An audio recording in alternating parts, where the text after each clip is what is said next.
My name is Sebastian Kobold.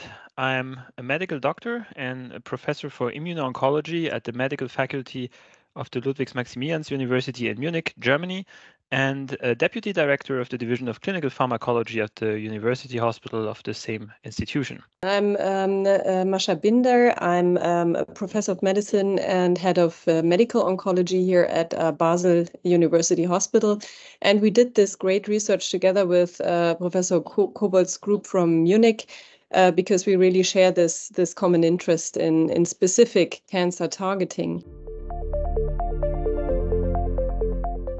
When we started this project some years ago, we were puzzled by the problem of targeting, which is an always coming back issue in oncology specifically, but especially when dealing with the design and the development of novel cellular therapies.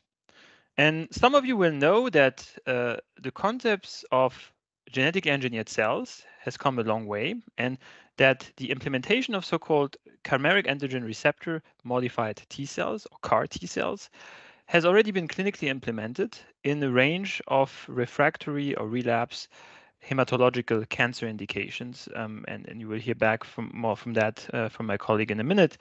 But this has been so far really limited to defined clinical indications.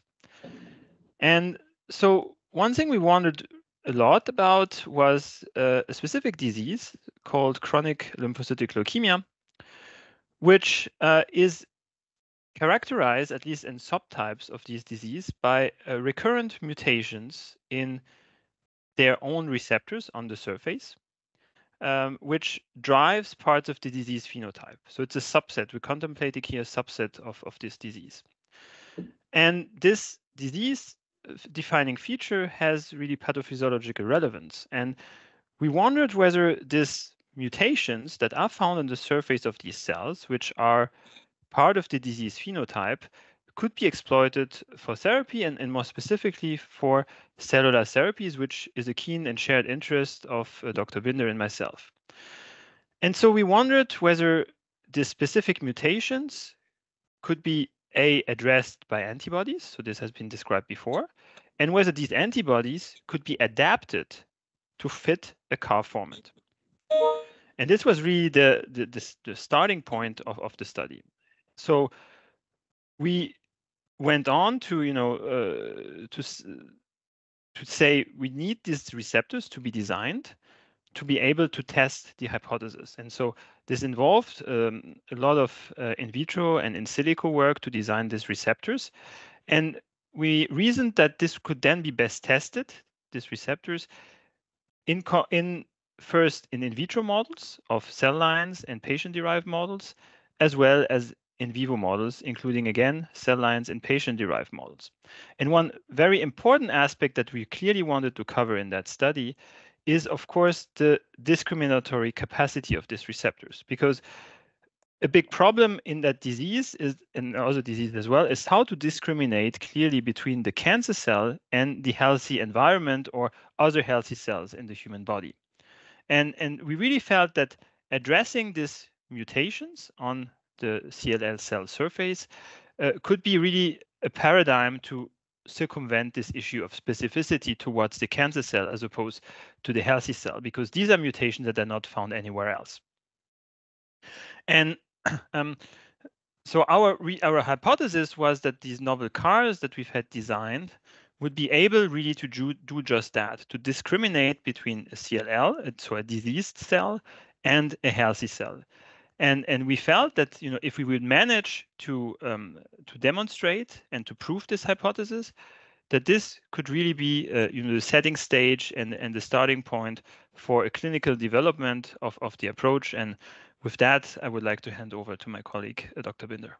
If I may add a little bit to the ideas we had when we started off with this project, I can add that we use a lot of quite specific targeting agents in the clinic, such as small molecule inhibitors that target even point mutations in cancer cells.